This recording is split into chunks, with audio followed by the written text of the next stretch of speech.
Hi, good morning, my dear friends. This is Narasimhamurthy. Today I am going to explain how to file a complaint and relief available to consumer and procedure for filing the complaint. Let's go ahead.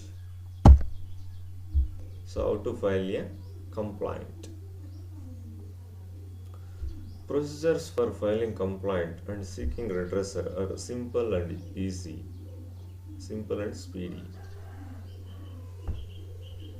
Dear friends, to file a complaint, any district forum or national commission or state commission, so you wherever you go for making complaint, so that procedure is very simple and speedy process.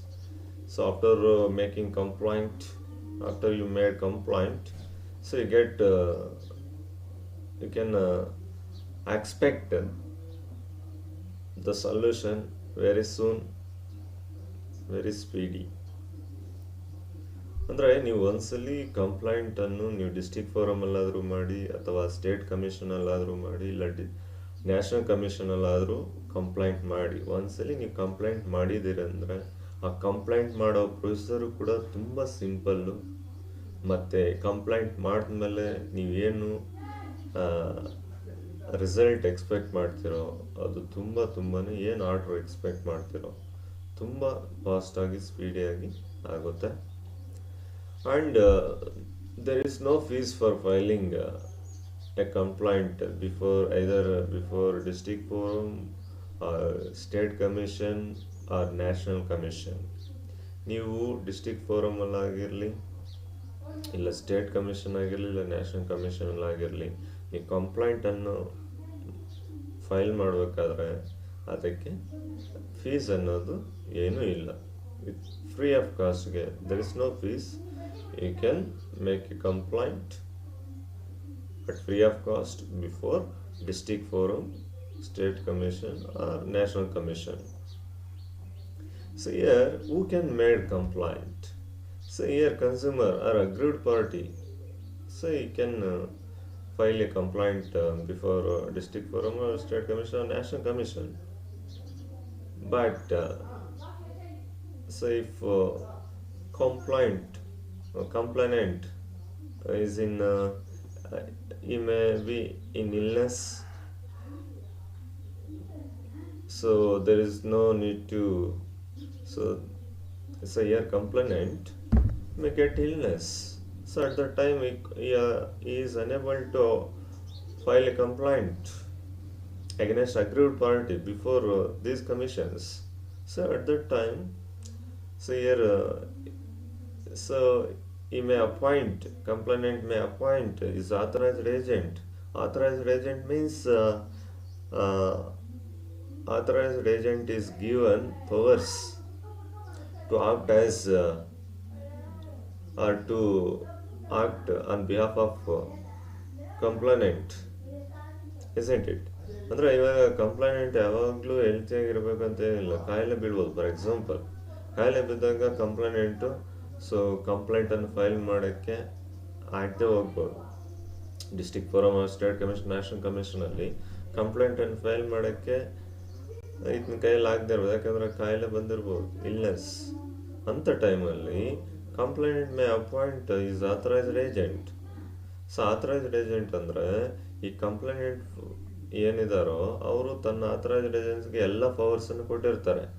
So ಆ authorised agent complaint ಪರವಾಗಿ ಕಂಪ್ಲೇಂಟನ್ನು district forum state commission national ಕಮಿಷನಲ್ಲಿ register ಮಾಡ್ಬೋದು ಅಥವಾ file ಮಾಡ್ಬೋದು.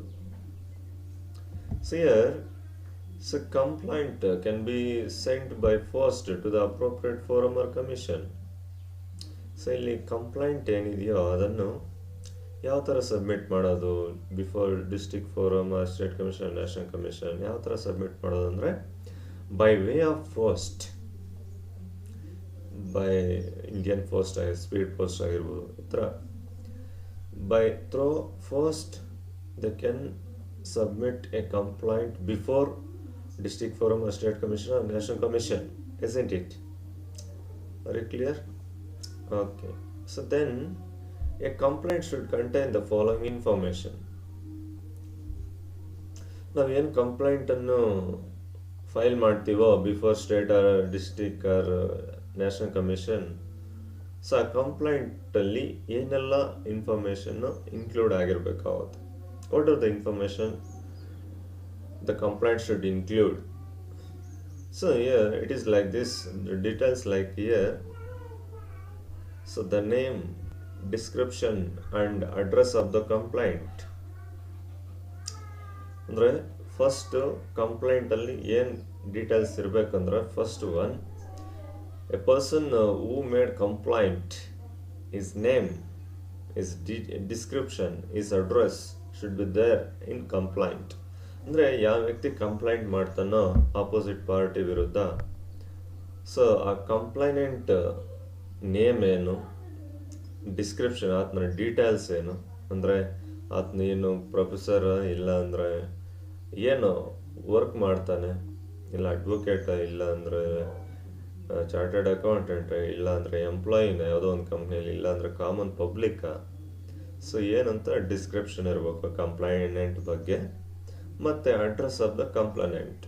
Address of the complainant ಅಂದರೆ, so ಯಾವ place, village ಏನು, ಪೋಸ್ಟ್ ಏನು, ತಾಲೂಕೇನು, ಡಿಸ್ಟಿಕ್ ಏನು, ಸ್ಟೇಟ್ ಏನು, ಕಂಟ್ರಿ ಏನು, ಸೊ ಇದು ಅಡ್ರೆಸ್, ಪಿನ್ ಕೋಡು, ಇದೆಲ್ಲ ಡೀಟೇಲ್ಸು ಕಂಪ್ಲೈನೆಂಟ್ ಬಗ್ಗೆ ಇರಬೇಕಾಗುತ್ತೆ. ಕಂಪ್ಲೈನೆಂಟ್ ಹೆಸರು, ಮತ್ತು ಆತನು ಏನು ಪ್ರೊಫೆಷನ್ನು, ಆತನದೇನು ವರ್ಕು, ಮತ್ತು ಆತನು ಅಡ್ರೆಸ್ ಏನು, ಎಲ್ಲಿ ಆತ ರಿಸೈಡ್ ಆಗಿದ್ದಾನೆ, ವಾಸ ಮಾಡ್ತಾ ಇದ್ದಾನೆ, ಈ ಎಲ್ಲ ಡೀಟೇಲ್ಸು ಕಂಪ್ಲೈನೆಂಟ್ ಬಗ್ಗೆ ಇರಬೇಕು.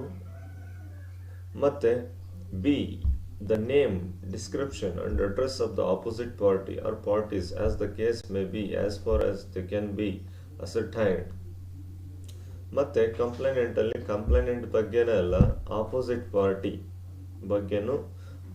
ಸೊ ಇವಾಗ ಈ ಕಂಪ್ಲೈನೆಂಟು ಯಾರ ವಿರುದ್ಧ ಕಂಪ್ಲೇಂಟ್ ಮಾಡಿದಾನೋ ಆ ವ್ಯಕ್ತಿಯನ್ನು ಆಪೋಸಿಟ್ ಪಾರ್ಟಿ ಅಂತ ಕರಿತೀವಿ. ಯಾರ ವಿರುದ್ಧ ಕಂಪ್ಲೇಂಟ್ ಮಾಡಿದಾರೋ ಕಂಪ್ಲೈನೆಂಟು, ಅವನನ್ನು ಆಪೋಸಿಟ್ ಪಾರ್ಟಿ ಅಂತ ಕರಿತೀವಿ. ಆಪೋಸಿಟ್ ಪರ್ಸನ್ ನೇಮ್ ಏನು, ಅಥವಾ parties if may involve one or more parties in that untrade practice. ಅಂದರೆ ಅನ್ಫೇರ್ ಟ್ರೇಡ್ ಪ್ರಾಕ್ಟೀಸಲ್ಲಿ ಒಬ್ಬ ಪರ್ಸನ್ ಅಥವಾ ಹಲವಾರು ಪರ್ಸನ್ಸ್ ಇನ್ವಾಲ್ವ್ ಆಗಿರ್ಬೋದು. ಸೊ ಅದರಿಂದ ಆಪೋಸಿಟ್ ಪಾರ್ಟಿ ನೇಮ್ ಏನು, ಅಥವಾ ಪಾರ್ಟೀಸ್ ಇದ್ದರೆ, ನಂಬರ್ ಆಫ್ ಪಾರ್ಟೀಸ್ ಇದ್ದರೆ ಎಲ್ಲ ಆಪೋಸಿಟ್ ಪಾರ್ಟೀಸ್ ಎಲ್ಲರ ನೇಮ್ ಏನು, ನೇಮ್ಸ್ ಏನು, ಮತ್ತು ಯಾರ್ಯಾರು ಏನೇನು ಪ್ರೊಫೆಷನ್ ಮಾಡ್ತಾರೆ, ಏನೇನು ವರ್ಕ್ ಮಾಡ್ತಾರೆ. ಡಿಸ್ಕ್ರಿಪ್ಷನ್ ಅಂದರೆ ಅದು ಅವ್ರ ಪ್ರೊಫೆಷನ್ ಏನು, ಏನು ವರ್ಕ್ ಮಾಡ್ತಾರೆ. ಮತ್ತು ಅಡ್ರೆಸ್ ಅಂದರೆ ಒಬ್ಬ ಆಪೋಸಿಟ್ ಪಾರ್ಟಿ ಒಬ್ಬನೇ ಆಗಿದ್ರೆ ಆತನ ಅಡ್ರೆಸ್ ಏನು, ಯಾವ ವಿಲೇಜು, ಯಾವ ಪೋಸ್ಟ್, ಯಾವ ತಾಲೂಕು, ಯಾವ ಡಿಸ್ಟಿಕ್ಕು, ಯಾವ ಸ್ಟೇಟಲ್ಲಿದೆ, ಯಾವ ಕಂಟ್ರಿಯಲ್ಲಿದ್ದಾನೆ, address.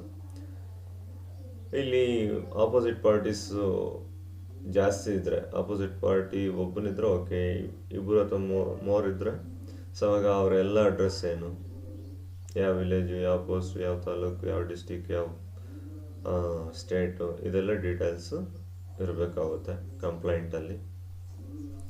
So then the facts relating to complaint and when and where it arrives. ಅಂದರೆ ಇವಾಗ ಕಂಪ್ಲೇಂಟ್ ಮಾಡೋಕ್ಕೆ, ಕಂಪ್ಲೇಂಟಲ್ಲಿ ಮೇಯ್ನು ಕಂಪ್ಲೈನೆಂಟು ಮತ್ತು ಅಪೋಸಿಟ್ ಪಾರ್ಟಿ ಡೀಟೇಲ್ಸ್ ಎಲ್ಲ. ಕಂಪ್ಲೇಂಟ್ ಮಾಡೋ ಉದ್ದೇಶ ಏನು, ಅಂದರೆ ಯಾಕೆ ಕಂಪ್ಲೇಂಟ್ ಮಾಡೋದು, what is the reason, so ಅದಿರಬೇಕು. ಸೊ ಯಾಕಂದರೆ ಸುಮ್ಮನೆ ಕಂಪ್ಲೇಂಟ್ ಮಾಡೋಕ್ಕಾಗಲ್ಲ ಕಂಪ್ಲೇನೆಂಟು. ಸೊ ಆತನಿಗೆ ಆಪೋಸಿಟ್ ಪಾರ್ಟಿಯಿಂದ ತೊಂದರೆ ಆಗಿದ್ರೆ ಮಾತ್ರ, if there is any damage happening to complainant by opposite party, so then that fact should be included in complaint. ಅಂದರೆ ಇವಾಗ ಆಪೋಸಿಟ್ ಪಾರ್ಟಿಯಿಂದ ಈ ಕಂಪ್ಲೇನೆಂಟ್ಗೆ ಏನು ನಷ್ಟ ಆಗಿದೆ, ಈತನ ಪರ್ಸನಲ್ ಲೈಫ್ಗಾಗಿರ್ಬೋದು ಅಥವಾ ಈತನ ಪ್ರಾಪರ್ಟಿಗಾಗಿರ್ಬೋದು, ಏನು ಡ್ಯಾಮೇಜ್ ಆಗಿದೆ, ಏನು ನಷ್ಟ ಆಗಿದೆ, ಯಾವ ಥರ ಡ್ಯಾಮೇಜ್ ಆಗಿದೆ, ಯಾವ ಥರ ನಷ್ಟ ಆಗಿದೆ ಕನ್ಸ್ಯೂಮರ್ಗೆ ಅಥವಾ ಕಂಪ್ಲೈನೆಂಟ್ಗೆ, ಆ ಫ್ಯಾಕ್ಟನ್ನು ಈ ಕಂಪ್ಲೇಂಟಲ್ಲಿ ಮೆನ್ಷನ್ ಮಾಡಿರ್ಬೇಕು. ಯಾವ ಥರ ನಷ್ಟ ಆಗಿದೆ ಅಪೋಸಿಟ್ ಪಾರ್ಟಿ ಅದು ಮೆನ್ಷನ್ ಮಾಡಿರ್ಬೇಕು. ಮತ್ತು ಆ ಫ್ಯಾಕ್ಟ್, ಆ ಘಟನೆ ಯಾವಾಗ ಆಯಿತು, when that damage happened and where that damage happened. So ಯಾವಾಗ ಆಯಿತು ಮತ್ತು ವೇರ್ ಎಲ್ಲಾಯಿತು, ಸೊ ಎಲ್ಲ ಡೀಟೇಲ್ಸು ಕೂಡ ಸೊ ಕಂಪ್ಲೇಂಟಲ್ಲಿ ಇರಬೇಕಾಗುತ್ತೆ. Next documents if any in support of allegations contained in the complaint.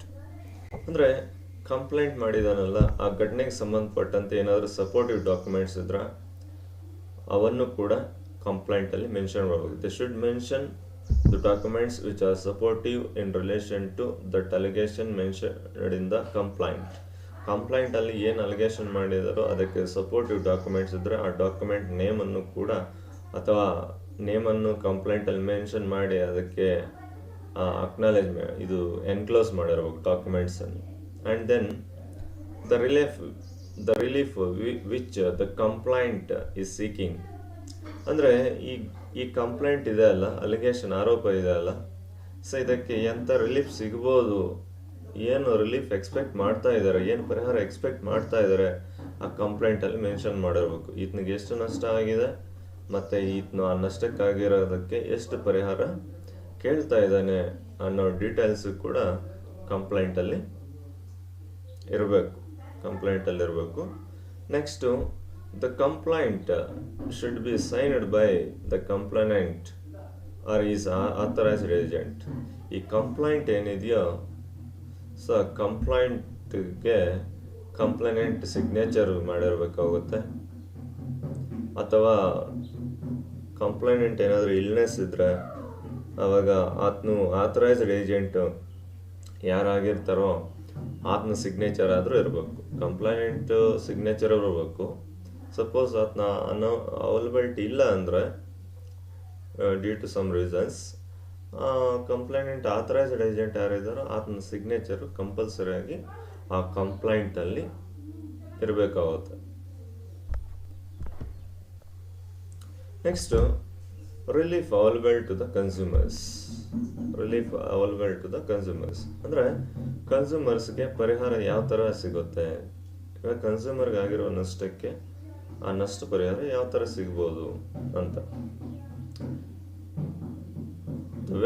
different ways from which you're going to get relief. So first one, let's go one by one. Depending on the nature of the sought by consumer and facts and residential forums may give orders for one more of the following reliefs. ಅಂದರೆ ಇಲ್ಲಿ ನಷ್ಟ ಪರಿಹಾರ ಸಿಗೋದು ಇವಾಗ consumer ಎಂಥ nature ಅಂದರೆ ಏನು ನಷ್ಟ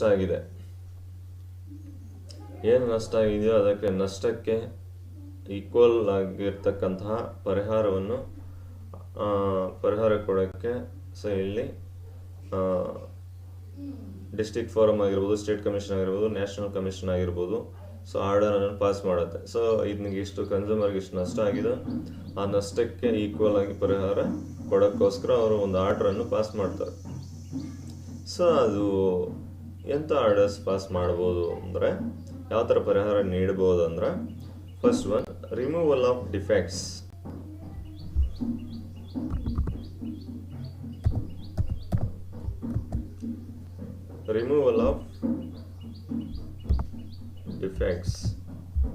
ಫ್ರಮ್ ದ ಗೂಡ್ಸ್. ಅಂದರೆ so consumer some consumer have the products from the supplier. So if such goods have any defects, so then here through laboratory, so the consumer redressal agencies are going to get so here laboratory is there. So here defects goods or sample of defects goods are sent to laboratory for testing or analysis whether such goods have defects or not, to prove those goods have defects or not. So after proving if goods may have defects or may not have, if they have defects, so laboratory will prove that goods have defects. If goods do not have any defects, so then laboratory will prove that so goods don't have any defects. So in this way report will submit to concerned redressal agency. So here after getting that report from laboratory, so then so concerned redressal agency will pass an order and issue that order to aggrieved party or consumer. So aggrieved ಪಾರ್ಟಿಗೆ ಈ ಥರ defects ಇದ್ದರೆ ಅವಾಗ ಆ ಡಿಫೆಕ್ಟ್ಸನ್ನು remove ಮಾಡಿ ಹೊಸ ಗೂಡ್ಸನ್ನು ಕೊಡಿ. ಇವಾಗ ಏನು ಡಿಫೆಕ್ಟ್ಸ್ ಇದೆಯೋ ಗೂಡ್ಸಲ್ಲಿ ಅವನ್ನು ವಾಪಸ್ ತಗೊಂಡು ರಿಮೂವಲ್ ಆಫ್ ಡಿಫೆಕ್ಟ್ಸ್ ಅಂದರೆ ಆ ಗೂಡ್ಸಲ್ಲಿ ಏನು ಡಿಫೆಕ್ಟ್ಸ್ ಇದೆಯೋ ಅದನ್ನು ಸರಿ ಮಾಡಿಕೊಡಿ ಅಂತ ಪರಿಹಾರ ಕೊಡ್ಬೋದು. ಆ ಡಿಫೆಕ್ಟ್ಸನ್ನು ಗೂಡ್ಸಲ್ಲಿ ರಿಮೂವ್ ಮಾಡಿ ಗೂಡ್ಸನ್ನು ಸರಿ ಮಾಡಿ ಕೊಡ್ಬೋದು.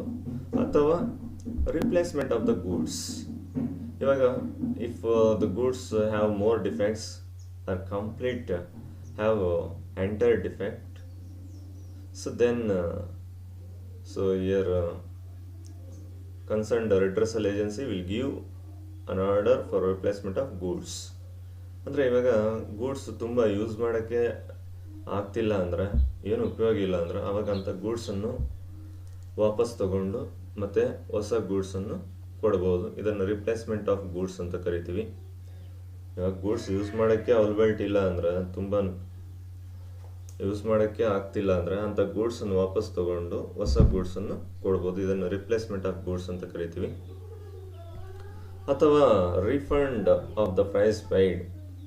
ಅಥವಾ ಈ ಕನ್ಸ್ಯೂಮರು ಗೂಡ್ಸ್ ತಗೊಂಡು ಏನು ಪೇಮೆಂಟ್ ಮಾಡಿದ್ನೋ ಸೊ ಆ ಪೇಮೆಂಟನ್ನು ವಾಪಸ್ ಕೊಟ್ಬಿಡಿ ಅಂತಲೂ ಪರಿಹಾರ ಕೊಡ್ಬೋದು. So Consumer Redressal Agency, either a district forum, a state commission, or national commission, may pass an order stating that if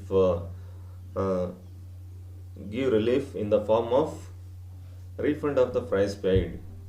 So if consumer have defective goods, tell him to get back those goods to supplier and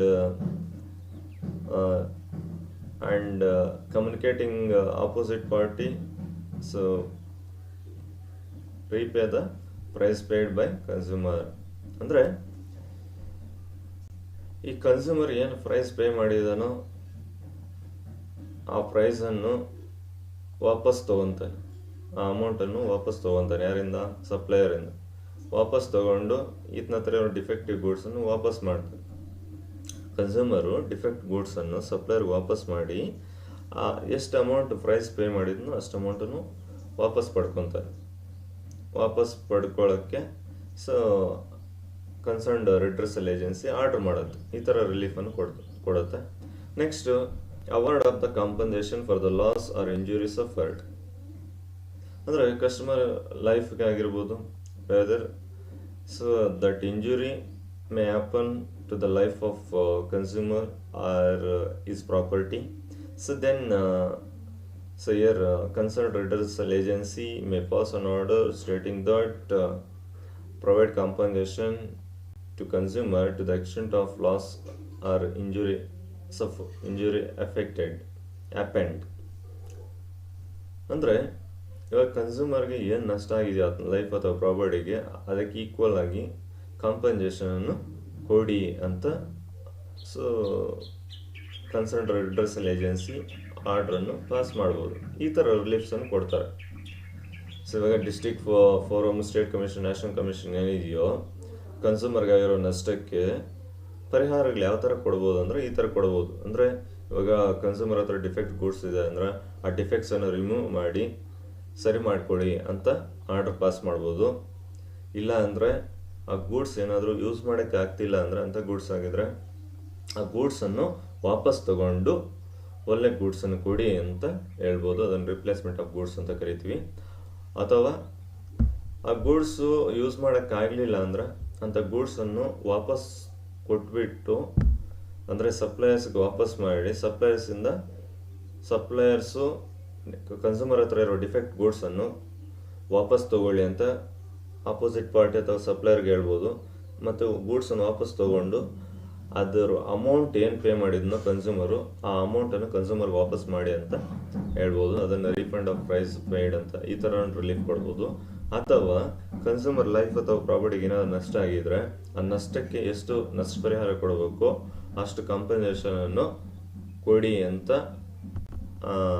concern redressal agency supplier ಅಥವಾ opposite ಪಾರ್ಟಿಗೆ communicate ಮಾಡ್ಬೋದು. So ಇವು relief available to consumer. Next, procedure for filing the appeal. ಅಂದರೆ ಇಲ್ಲಿ ಅಪೀಲನ್ನು ಅಂದರೆ ಇವಾಗ if consumer is not satisfied with the order given by district forum, so then you can go for appeal before state commission against order given by district forum, isn't it? If consumer not satisfied with the order given by state commission, so then he can appeal before national commission against order given by state commission, or even though he is not satisfied with the order given by national commission, so then against order given by national commission he can go for appeal before Supreme Court. So this is the procedure for filing the appeal. ಅಂದರೆ ಇವಾಗ district forum ಒಂದು ಆರ್ಡರನ್ನು pass ಮಾಡಿದೆ. Order ಸರಿ ಇಲ್ಲ ಅನ್ಸಿದ್ರೆ, ಆರ್ಡ್ರಿಂದ consumer satisfy ಆಗಲಿಲ್ಲ ಅಂದರೆ, ಕಂಪ್ಲೇನೆಂಟ್ ಸ್ಯಾಟಿಸ್ಫೈ ಆಗಲಿಲ್ಲ ಅಂದರೆ, ಸೊ ಡಿಸ್ಟ್ರಿಕ್ಟ್ ಫೋರಮ್ ಕೊಟ್ಟಿರೋ ಆರ್ಡ್ರು ಸರಿ ಇಲ್ಲ ಅಂದ್ಬಿಟ್ಟು ಸ್ಟೇಟ್ ಕಮಿಷನ್ಗೆ ಮನವಿ ಸಲ್ಲಿಸ್ಬೋದು. ಅಲ್ಲಿ ಮನವಿ ಸಲ್ಲಿಸಿದ್ರೆ ಅಲ್ಲಿ ಏನು ಸ್ಯಾಟಿಸ್ಫೈ ಆಗಿದ್ನೋ, ಸ್ಯಾಟಿಸ್ಫೈ ಆಗಿಲ್ವೋ, ಸ್ಯಾಟಿಸ್ಫೈ ಆಗೋಂಥ ಆರ್ಡ್ರ್ ಕೊಡ್ಬೋದು. ಸಪೋಸ್ ಸ್ಟೇಟ್ ಕಮಿಷನ್ ಕೂಡ ಸ್ಯಾಟಿಸ್ಫೈಡ್ ಆರ್ಡ್ರ್ ಕೊಡಲಿಲ್ಲ ಅಂದರೆ ಆವಾಗೂ ಕೂಡ ಸೊ ಸ್ಟೇಟ್ ಕಮಿಷನ್ ವಿರುದ್ಧ ಸೊ ನ್ಯಾಷನಲ್ ಕಮಿಷನ್ಗೆ ಮನವಿಯನ್ನು ಸಲ್ಲಿಸ್ಬೋದು. ಅಲ್ಲಿ ನ್ಯಾಯ ಸಿಗಲಿಲ್ಲ ಅಂದರೆ ಆವಾಗೂ ಕೂಡ ನ್ಯಾಷನಲ್ ಕಮಿಷನ್ ಆರ್ಡರ್ ವಿರುದ್ಧ ಸೊ ಸುಪ್ರೀಂ ಕೋರ್ಟ್ಗೆ ಮನವಿ ಸಲ್ಲಿಸ್ಬೋದು. ಅಲ್ಲಿ ನ್ಯಾಯ ಸಿಗದ್ರೆ ಓಕೆ, ಅಲ್ಲಿ ಸಿಗಲಿಲ್ಲ ಅಂದರೆ ಏನು ಮಾಡೋಕ್ಕಾಗಲ್ಲ, ಅಲ್ಲಿ ಸಿಕ್ಕೇ ಸಿಗುತ್ತೆ ಫೈನಲ್ ಆಗಿ. So last and final redressal agency ಅಂತಲೇ ಹೇಳ್ಬೋದು supreme court, final authority. So ಅಲ್ಲಿ ನ್ಯಾಯ ಸಿಗುತ್ತೆ. ಸೊ ಇದು ಪ್ರೊಸೀಜರ್ ಗೊತ್ತಾಯ್ತಲ್ಲ dear students. So district forum order satisfy ಆಗಲಿಲ್ಲ ಅಂದರೆ ಅದ್ರ ವಿರುದ್ಧ ಸ್ಟೇಟ್ ಕಮಿಷನ್ಗೆ ಮನವಿ ಸಲ್ಲಿಸ್ಬೋದು, ಆರ್ಡರ್ ಸರಿ ಇಲ್ಲ ಅಂದ್ಬಿಟ್ಟು. ಅಲ್ಲಿ ರೈಟ್ ಆರ್ಡರನ್ನು ಎಕ್ಸ್ಪೆಕ್ಟ್ ಮಾಡ್ಬೋದು. ಅಲ್ಲೂ ಕೂಡ ರಾಂಗ್ ಆರ್ಡರಿಂದ ಡಿಸ್ಸ್ಯಾಟಿಸ್ಫೈ ಆದರೆ ಆ ಸ್ಟೇಟ್ ಕಮಿಷನ್ ವಿರುದ್ಧ ನ್ಯಾಷನಲ್ ಕಮಿಷನ್ಗೆ ಮನವಿ ಸಲ್ಲಿಸ್ಬೋದು, ಅಪೀಲ್ ಮಾಡ್ಬೋದು. ಅಲ್ಲೂ ಕೂಡ ನ್ಯಾಷನಲ್ ಕಮಿಷನ್ ಆರ್ಡರ್ ಕೂಡ ಸ್ಯಾಟಿಸ್ಫೈ ಆಗಲಿಲ್ಲ ಅಂದರೆ ಆವಾಗ ಅದರ ವಿರುದ್ಧ ನ್ಯಾಷನಲ್ ಕಮಿಷನ್ ಆರ್ಡರ್ ವಿರುದ್ಧನೂ ಸುಪ್ರೀಂ ಕೋರ್ಟ್ ಮುಂದೆ ಮನವಿ ಸಲ್ಲಿಸ್ಬೋದು. ಇದು ಪ್ರೊಸೀಜರ್ ಸ್ಟೂಡೆಂಟ್ಸ್. ಮತ್ತು ಇಲ್ಲಿ ಅಪೀಲ್ ಮಾಡೋಕ್ಕೆ ಟೈಮ್ ಏನು ಅಂತ, ಅಪೀಲ್ ಮಾಡೋಕ್ಕೆ ಯಾವುದೇ ಆರ್ಡರ್ ಆಗಿರ್ಬೋದು. So district forum, for example district forum the date when order has passed by district forum, from the date of order passed within 30 days you should go for appeal before higher authority. ಅಂದರೆ ಇವಾಗ district ಫೋರಮ್ಮು ಯಾವುದೋ ಒಂದು ಡೇಟ್ಗೆ order pass ಮಾಡಿದೆ. Order pass ಮಾಡಿರೋ ಡೇಟಿಂದ within 30 days ಒಳಗಾಗಿ ಅದರ higher authority ಯಾವುದಿದೆಯೋ state commission ಅಲ್ಲಿ appeal ಮಾಡ್ಕೋಬೇಕಾಗುತ್ತೆ. ಇವಾಗ so this is within 30 days. So within 30 days ಒಳಗಾಗಿ ಅಪೀಲ್ ಮಾಡಬೇಕಾಗುತ್ತೆ. So it is the time period for making appeal. And So is there any fees for filing appeal before any commission? No, there is no fees. So you can appeal before state commission, or you can appeal before national commission, or you can appeal before Supreme Court. There is no fees for filing or making appeal. ಅಂದರೆ ಮನವಿ ಮಾಡೋಕ್ಕೆ ಯಾವುದೇ ಥರ fees ಇರಲ್ಲ. Next procedure for filing the appeal is same as that of complaint, except that application should be accompanied by the orders of the district forum or state commission as the case may be, and reason for filing the appeal should be specified. ಅಂದರೆ ಇಲ್ಲಿ procedure ಏನಂದರೆ appeal ಮಾಡೋಕ್ಕೆ procedure ಯಾವ ಥರ ಅಂದರೆ ನೀವು complaint ಮಾಡಿದ್ರೆ ಯಾವ ಥರ ಇರುತ್ತೋ ಅದೇ ಥರನೇ. So what is the complaint procedure? So here appeal procedure also same. Appeal procedure and complaint procedure both are same. ಎರಡು ಒಂದೇ ಥರನೇ ಇರುತ್ತೆ. ಬಟ್ ಡಿಫ್ರೆನ್ಸ್ ಏನಂದರೆ ಅಪೀಲ್ ಮಾಡಬೇಕಾದ್ರೆ ಸೊ ಇವಾಗ order given by district forum. So against order given by district forum, consumer complainant May appeal before state commission. ಅಂದರೆ district forum ಏನು order ಕೊಟ್ಟಿದೆಯೋ order ವಿರುದ್ಧ ಸೊ ಸ್ಟೇಟ್ ಕಮಿಷನ್ಗೆ ಮನವಿ ಮಾಡ್ತಾನೆ. ಮನವಿ ಮಾಡಬೇಕಾದ್ರೆ ಅಪೀಲ್ ಮಾಡಬೇಕಾದ್ರೆ ಅಲ್ಲಿ ಡಿಸ್ಟ್ರಿಕ್ಟ್ ಫೋರಮ್ ಕೊಟ್ಟಿರ್ತಕ್ಕಂತಹ ಆರ್ಡರ್ ಕಾಪಿಯನ್ನು ಅಟ್ಯಾಚ್ ಮಾಡಿ ಅಪೀಲ್ ಮಾಡಬೇಕಾಗುತ್ತೆ. ಡಿಸ್ಟ್ರಿಕ್ಟ್ ಫೋರಮ್ಮು ಏನು ಆರ್ಡ್ರ್ ಪಾಸ್ ಮಾಡಿದೆಯೋ ಆ ಆರ್ಡ್ರನ್ನು ಅಪೀಲ್ ಜೊತೆಗೆ ಎನ್ಕ್ಲೋಸ್ ಮಾಡಿ ಅದನ್ನು ಸ್ಟೇಟ್ ಕಮಿಷನ್ ಕೊಡಬೇಕಾಗುತ್ತೆ. ಮತ್ತು ಸ್ಟೇಟ್ ಕಮಿಷನ್ ಆರ್ಡರ್ ಸ್ಯಾಟಿಸ್ಫೈ ಆಗಲಿಲ್ಲ ಅಂದರೆ, ಸಪೋಸ್ ಏನಾದರೂ ಆ ಸ್ಟೇಟ್ ಕಮಿಷನ್ ಆರ್ಡರ್ ಕಾಪಿಯನ್ನು ಅಪೀಲ್ಗೆ ಎನ್ಕ್ಲೋಸ್ ಮಾಡಿ ನ್ಯಾಷನಲ್ ಕಮಿಷನ್ಗೆ ಅಪೀಲ್ ಮಾಡಬೇಕಾಗುತ್ತೆ. ಈ ಥರ ಎನ್ಕ್ಲೋಸ್ ಮಾಡಬೇಕಾಗುತ್ತೆ. ಅದು ಡಿಫ್ರೆನ್ಸ್. ಕಂಪ್ಲೇಂಟ್ ಅಂದರೆ ಬರೀ ಅಲ್ಲಿ ಆರ್ಡರ್ಸ್ ಇರಲ್ಲ, ಯಾಕಂದರೆ ಕಂಪ್ಲೇಂಟ್ ಮಾಡಿದ್ಮೇಲೆ ಮತ್ತೆ ಆರ್ಡರ್ ಪಾಸ್ ಮಾಡೋದು ಡಿಸ್ಟ್ರಿಕ್ಟ್ ಫೋರಮ್ ಅಥವಾ ಸ್ಟೇಟ್ ಆರ್ ನ್ಯಾಷನಲ್ ಕಮಿಷನ್ನು. ಇಲ್ಲಿ ಅಪೀಲ್ ಅಂದರೆ ಇಲ್ಲಿ ಕಂಪ್ಲೇಂಟ್ ಥರನೇ ಇರುತ್ತೆ. ಆಪೋಸಿಟ್ ಪಾರ್ಟಿ ಅಂದರೆ ಕಂಪ್ಲೇನೆಂಟ್ ನೇಮ್ ಏನು, ಆಪೋಸಿಟ್ ಪಾರ್ಟಿ ನೇಮು ಎಲ್ಲ ಡೀಟೇಲ್ಸ್ ಇರುತ್ತೆ. Fact relating to allegation in the ಕಂಪ್ಲೇಂಟಲ್ಲಿ ಅಲಿಗೇಷನ್ ಬಗ್ಗೆ ಫ್ಯಾಕ್ಟ್ಸ್ ಏನಂತ ಇರುತ್ತೆ. ಅರ್ಥ ಆಯ್ತಾ? ಮತ್ತು ಅದಕ್ಕೆ ಇಬ್ಬರು ಆಪೋಸಿಟ್ ಪಾರ್ಟಿ ಮತ್ತು ಕಂಪ್ಲೇಂಟ್ ಇಬ್ಬರು ಕೂಡ ಸೈನ್ ಮಾಡಿರ್ತಾರೆ. ಕಂಪ್ಲೇಂಟ್ ಸೈನ್ ಮಾಡಿರ್ತಾರೆ, ಕಂಪ್ಲೇಂಟ್ ಮತ್ತು ಆಥರೈಸ್ಡ್ ಏಜೆಂಟ್ ಸೈನ್ ಮಾಡಿರ್ತಾನೆ. ಇದೆಲ್ಲ ಕಾಮನ್ ಆಗಿರುತ್ತೆ. ಕಂಪ್ಲೇಂಟಲ್ಲಿ ಏನೆಲ್ಲ ಡೀಟೇಲ್ಸ್ ಇರುತ್ತೆ ಅದೆಲ್ಲ ಸೇಮ್ ಇರುತ್ತೆ. ಬಟ್ ಇಲ್ಲಿ ಆರ್ಡರ್ಸ್ ಏನು ಇಶ್ಯೂ ಮಾಡಿದಾರೋ ಆರ್ಡರ್ಸನ್ನು ಎನ್ಕ್ಲೋಸ್ ಮಾಡಿ ಅಪೀಲ್ ಮಾಡ್ತಾರೆ. ಸೊ ಇದು ಪ್ರೊಸೀಜರ್ ಫಾರ್ ಫೈಲಿಂಗ್ ಅಪೀಲ್.